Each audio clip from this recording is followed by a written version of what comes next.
diferença foi grande.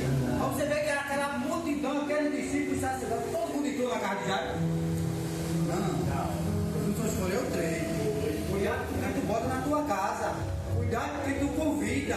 É todo mundo que é para entrar na tua casa, não. A diferença é escolha. Porque a nossa casa. Mas eu quero dizer a vocês, Jesus faz milagre. Ele faz milagre, ele restaura, ele cura, ele prepara, ele lembra. Às vezes alguém acha que é tanta coisa, mas Jesus olha lá no alto e diz: é melhor sentar, é melhor ouvir do que falar. Então, é só agradecer a Deus. Está aqui hoje, só para adorar. Por ele, pela minha esposa, está bastante queimada, está certo. Mas João capítulo 13 e o 7, ele se respondeu, Jesus e disse: o que eu faço hoje tu não sabe, mas tu vai saberá. Amém. Glória a Deus. Aleluia. Glória a Deus. Pastor Zacarias, primeira saudação em nome de Jesus. Glória a Deus. Meus irmãos, eu vos saúdo com a paz do Senhor. Amém. Glória a Deus. A Bíblia diz em João, né? João 15, no verso 7: se vós estiverdes em mim e as minhas palavras estiverdes em vós, pedirei tudo o que quiserdes e vos será feito. Mas só vai ser feito se você estiver nele. Se você não estiver nele, nada vai ser feito. Você precisa estar nele. Você precisa estar na vontade dele. Certa vez Jesus estava com os discípulos em Marcos capítulo 5. Ele manda os discípulos ir para a margem do rio. E os discípulos foram, veio uma tempestade e veio também um vento. Mas aquilo ali foi permissão de Deus. Ele cria as trevas e ele forma a luz. Ele cria o mal e ele faz o bem. E quando ele chega ali, vem aquela tempestade, vem aquele vento, e Jesus estava indo para a cidade dos Gadarenos. E lá tinha um homem que ele só vivia preso. Ele estava preso, acorrentado, e todo mundo tinha medo daquele homem. Mas só que quando Deus entra no cenário, a coisa tem que mudar. Quando ele entra no cenário, a coisa tem que acontecer. O milagre tem que acontecer. Então aquele que tem que estar nele, ele não tem medo de diabo. O diabo pode até se levantar. Agora tem uma coisa: ele cai por terra e o nome dele é glorificado. Quando ele chega naquela cidade, Jesus só bota o pé. Sabia que o diabo respeita aquele que está nele? O diabo respeita. Eu digo isso por experiência própria, porque eu vim essa semana, o cara na rua da Avenida 2 quer mais, é o cara que diz que é mais, é um saco pelo inimigo.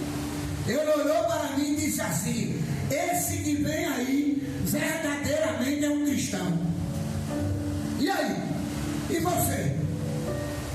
As pessoas têm que ver o brilho de Deus na sua vida. As pessoas têm que ver Deus na sua vida. Você tem que ser testemunho na sua rua, na sua casa, no ônibus, aonde você passar, alguém tem que ver o brilho de Deus na sua vida. E o que eu acho interessante é quando Jesus bota o pé lá, o diabo vem naquele homem e se prostra. E ainda disse assim: o que é que tu viesse fazer aqui? Viesse me expulsar, foi? Então entenda uma coisa: é preciso você estar nele, para que Deus manifeste a glória dele na sua vida. É preciso você estar na posição, na vontade, no chamado, na verdade, na transparência, para que a glória de Deus manifeste em você. E o que eu acho interessante é que o diabo, ele se prostrou diante de Jesus ali. E Jesus pergunta: quem é você? Ele disse: eu sou legião. Eu sou legião. Mas até a legião ela respeita Jesus. Você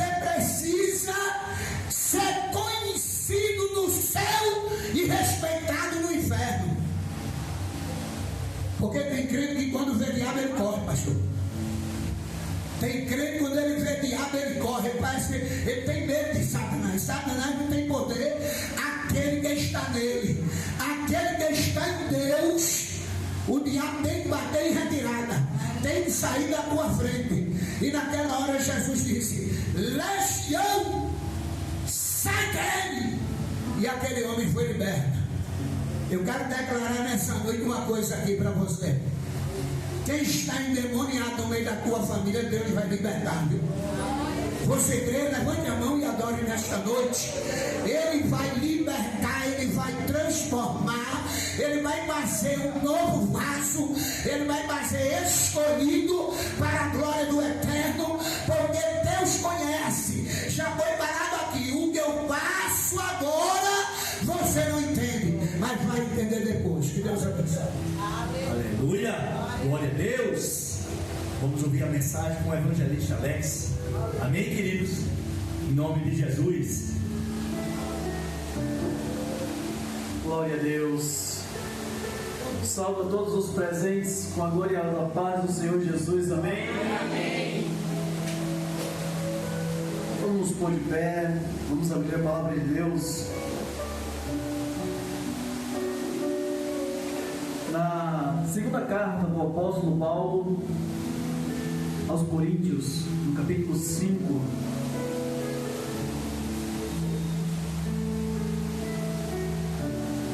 quando eu era novo convertido, me vinha um pensamento na mente, e eu pensava: Senhor, aonde eu vou me enquadrar no teu reino? O que é que eu vou fazer? Qual a minha missão? Em um lugar onde você já tem ministros, pessoas que louvam, capítulo 5, onde você tem pessoas ousadas e usadas pelo Espírito Santo, com o poder de Deus ali para realizar milagres, e eu pensava: onde eu me enquadro? Qual a minha missão? O que devo eu fazer no reino de Deus? Onde é que existe um lugarzinho que o Alex possa se encaixar? Muitas das vezes, esse pode ser nosso pensamento. Quando estamos em casa, quando estamos indo para a igreja, então até aqui mesmo. Senhor, onde me encaixo no teu reino? Qual a minha missão? Qual o meu propósito? Qual o meu ministério? Aleluia. Eu garanto para você que hoje essa dúvida não passa. Aleluia. Você vai sair daqui hoje na certeza de qual é o teu ministério aqui na terra, independente de qualquer outra missão que você tenha na tua vida. Mas hoje você sairá daqui com uma convicção. Todos encontraram? 2 Coríntios, capítulo 5. Confesso que eu estou um pouquinho agoniado, eu estou acostumado a estar com o microfone na mão, isso aqui para mim é novidade. Eu estou com a caneta segurando por causa da falta do microfone. 2 Coríntios, capítulo 5, do verso 18 ao verso 21. A palavra de Deus diz assim: e tudo isso provém de Deus, que nos reconciliou consigo mesmo por Jesus Cristo e nos deu o ministério da reconciliação. Isto é, Deus estava em Cristo reconciliando consigo o mundo, não lhe imputando os seus pecados, e pôs em nós a palavra da reconciliação, de sorte que somos embaixadores da parte de Cristo, como se Deus por nós rogasse. Rogamo-vos, pois, da parte de Cristo, que vos reconcilieis com Deus. Aquele que não conheceu o pecado, o fez pecado por nós, para que nele fôssemos feitos justiça de Deus.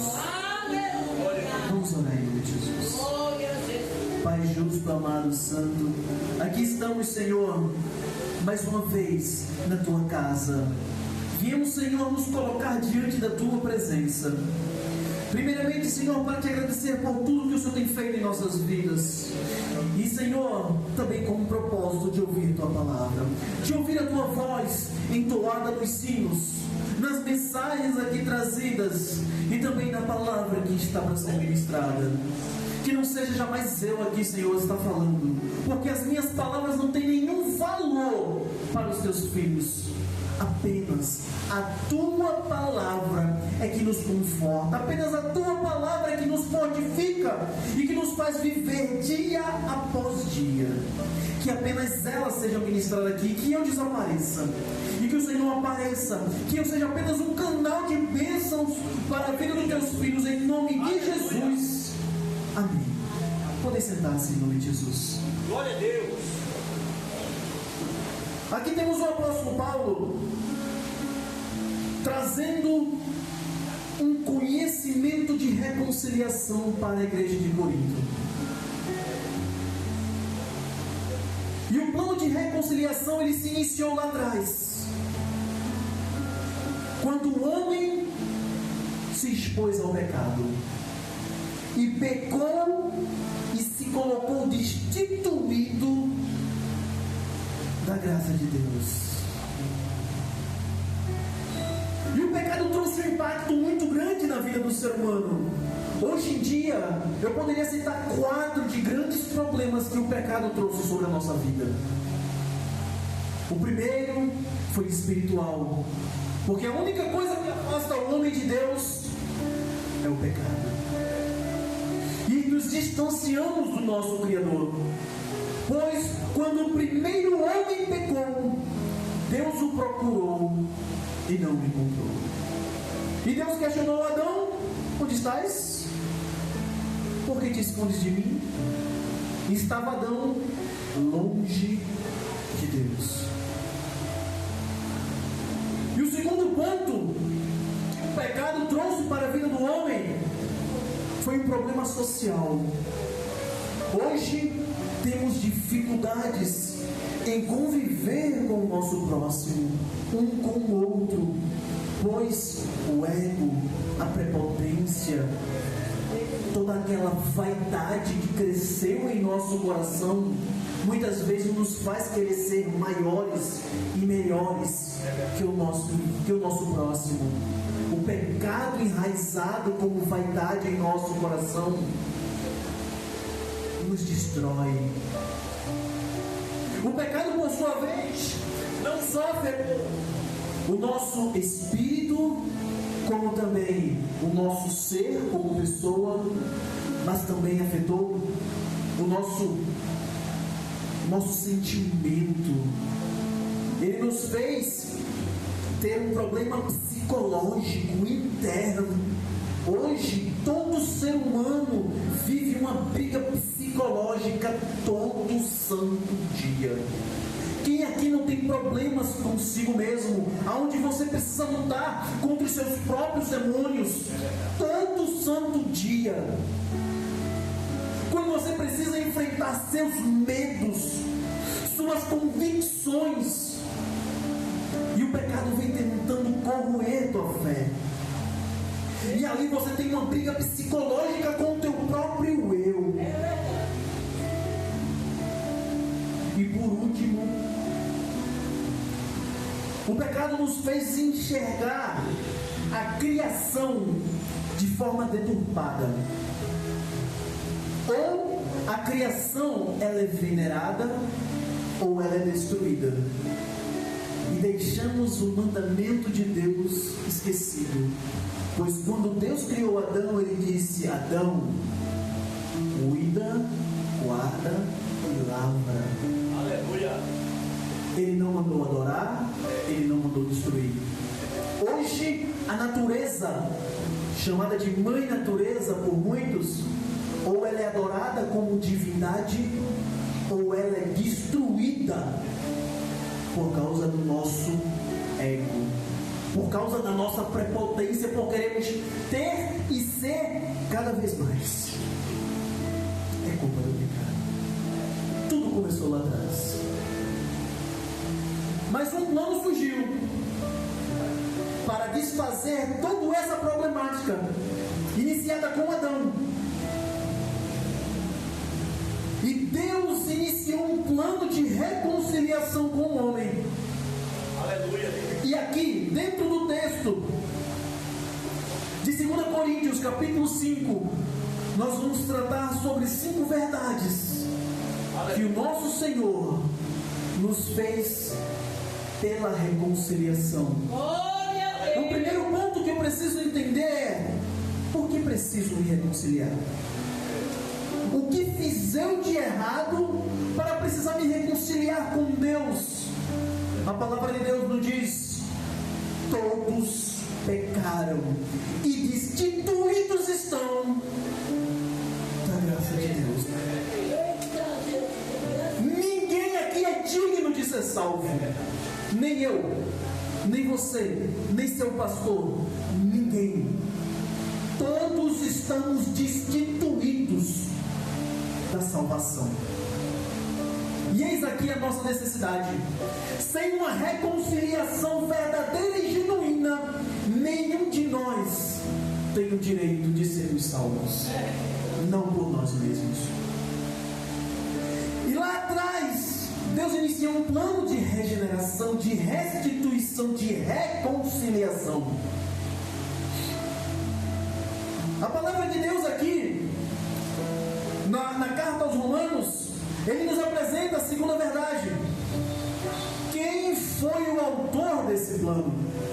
E no versículo 18, a palavra de Deus nos diz que tudo isso provém de Deus, o grande autor da nossa vida. Glória. Glória a Jesus. E esse Deus, ele foi transgredido por causa de mim e de você. Mas em um conflito, meu pastor, quando eu falho para com o Senhor, qual de nós dois deveria tomar a iniciativa para a reconciliação? Se eu falhei, quem foi que falhou para com Deus? Fui eu. Quem foi que montou o plano de reconciliação? Foi eu. Porque eu não tinha condições de fazer isso. Deus olhou a tua falha e ele disse: eu vou me sacrificar por você. Glória. Foi você que falhou comigo. Mas o autor da tua regeneração, da tua transformação é meu. Aleluia. Glória a Deus. Deus jamais pecou. Mas a palavra de Deus nos diz que na cruz ele se fez pecado por mim e por você. Aleluia. O profeta Isaías diz que ele não tinha formosura em si. Em ele estava enraizado todo o meu e o teu pecado, tudo aquilo que não presta da nossa vida estava incrustado nele. Aleluia. O sol ao meio-dia se escondeu, pois não era possível olhar para o Filho de Deus. O próprio Deus não pôde olhar para o seu filho, pois fez o seu filho gritar: por que me desamparaste? E um plano de reconciliação começa a ser transformador para mim e para você. A palavra de Deus também nos ensina que o que muitos pensaram no passado sobre a vida de Jesus, na verdade era um completo engano. Muitos no passado, meu pastor, pensavam que a morte de Jesus na cruz, na verdade, significava o abrandamento das vontades de Deus sobre a nossa vida, faria com que Deus ficasse mais amoroso para comigo e contigo, quando na verdade isso era completa Isso era um completo equívoco da parte do homem, porque a cruz não representava a causa, e sim, na verdade, era a real vontade de Deus. A cruz, na verdade, era a representação do seu amor por mim. Aleluia, Deus. E o que eu acho interessante é que, para criar todo esse universo, Ele só usou a voz. Ele dizia: faça luz, e houve luz. Façam-se criar animais nas águas, nos céus, na terra, cresçam plantas, e tudo se fez. Para criar o homem, Ele disse: calma, agora usarei minhas mãos, porque no barro foi formado, Deus fez. Aleluia! Glória! Mas no momento de fazer a reconciliação, Ele disse: peraí, agora eu vou descer, agora eu vou me fazer homem e viverei do mesmo jeito. Eu vou deixar na garagem todo o meu poder e autoridade e vou descer como um igual. Vou sofrer e viver das mesmas paixões e vou sentir as mesmas dores. Vou ser pendurado no madeiro e vou garantir esta reconciliação entre Deus e o homem. E aqui vemos o autor e consumador da nossa fé e ação, mudando a história por amor a mim e a você. Nesse texto vamos ver uma terceira verdade. O verdadeiro agente da reconciliação. No verso 19 a palavra de Deus diz: isto é, Deus estava em Cristo reconciliando consigo o mundo, não lhe imputando os seus pecados, e pôs em nós a palavra da reconciliação. Não existe outro mediador entre Deus e o homem senão Cristo, homem. Não existe outro que possa reconciliar a tua vida com o Pai. Não existe igreja, não existe credo, não existe rito religioso, não existe conhecimento na terra. A única forma de trazer o contato do homem com Deus e trazer ele aos pés do Pai é somente pelo Filho. Glória a Jesus. A palavra de Deus nos ensina lá em João capítulo 14, verso 6, que Ele é o caminho, a verdade e a vida. Ninguém vai ao Pai senão por Ele. É verdade, aleluia.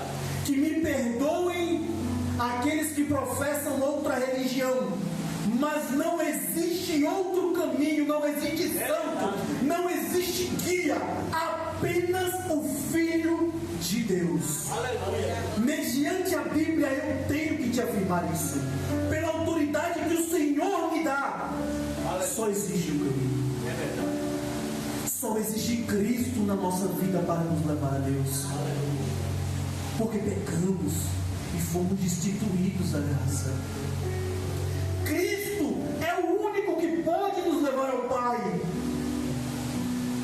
Não existe um consenso popular ou qualquer outra entidade na terra que consiga te trazer de volta aos braços do Pai. Aleluia. Apenas Cristo, pois foi Ele que morreu por mim e por você. Aleluia. Glória. E aquela dívida que nós tínhamos, ela foi paga. Aleluia. Foi paga com preço de sangue. Glória a Deus. A dívida foi paga. O apóstolo Paulo escreve lá em 1 Timóteo, capítulo 2, verso 5. Porque há um só Deus e um só mediador. Não tem para onde correr. É verdade. Meus irmãos, Cristo nossa única escolha, a nossa única direção. Eu posso correr para onde eu quiser, mas a salvação em Deus só existe uma. Eu posso ir para onde eu quiser, eu tenho liberdade, eu tenho livre-arbítrio, mas eu garanto para você que não existe salvação fora de Cristo, mediante a autoridade da Bíblia. Não existe. Eu entendo que eu sei qual é, mediante a Bíblia, o motivo para eu precisar me reconciliar. Eu sei quem iniciou esse trabalho lá atrás, que foi o próprio Deus. Eu sei quem realizou esse serviço, que foi o seu próprio Filho. E a quarta verdade é que tudo isso possui uma base.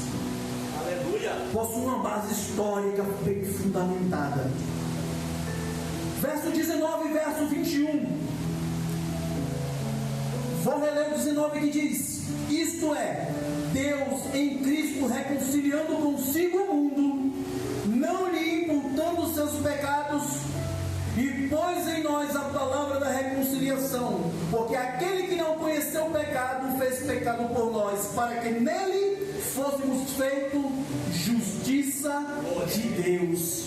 E nesse momento aqui, meu irmão, eu preciso lhe dizer, eu e você tínhamos a maior dívida do mundo, e éramos incapazes de pagar 1% dela com a nossa vida inteira. Uma dívida de sangue, ninguém tem condições de pagar. E nós estávamos condenados, porque uma dívida que eu não consigo pagar, eu estou condenado. Eu precisava que alguém me salvasse, que pagasse essa dívida por mim, alguém que fosse superior a mim. E em João 3,16 alguém se propõe, alguém ergue os braços e diz: deixa comigo, porque meu amor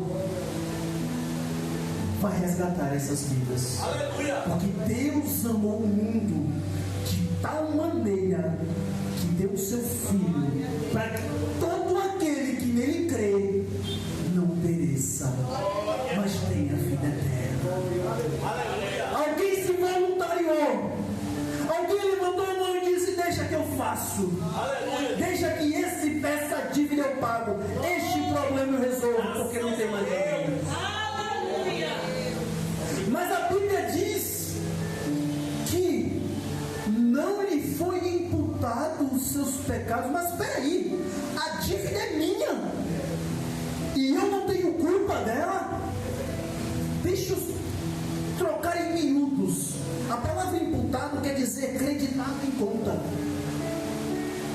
Quer dizer que aquilo que eu devia não está mais na minha conta. Não está mais como saldo negativo. É verdade. Não colocaram na minha conta aquilo que eu devia. Poxa, mas alguém vai ter que pagar. Essa dívida vai ter que ser paga por alguém. Mas se a dívida não foi creditada e eu estou aqui, o que foi creditado? Primeiro vamos entender quem pagou, porque alguém pagou. E a palavra de Deus nos diz: e Ele tomou sobre si todas as nossas enfermidades. O castigo que nos traz a paz estava sobre Ele, e pelas suas pisaduras fomos sarados. Alguém pagou. E não pagou só uma parte, pagou tudo. Todas as nossas dívidas foram pagas. Nós não somos condenados por nada. O que eu fiz, o meu pecado, foi pago na cruz pelo Filho de Deus. Mas eu preciso saber o que foi acreditado. Porque tem algo na minha conta. Ela não está zerada. E eu não estou devendo. Deus, a palavra de Deus nos diz que Ele nos imputou justiça. Aleluia! Talvez você não tenha noção do que isso significa, mas pela justiça de Deus, Ele te deu a oportunidade de ser salvo. Porque antes eu não podia. Eu não posso chegar à salvação tendo dívida com Deus.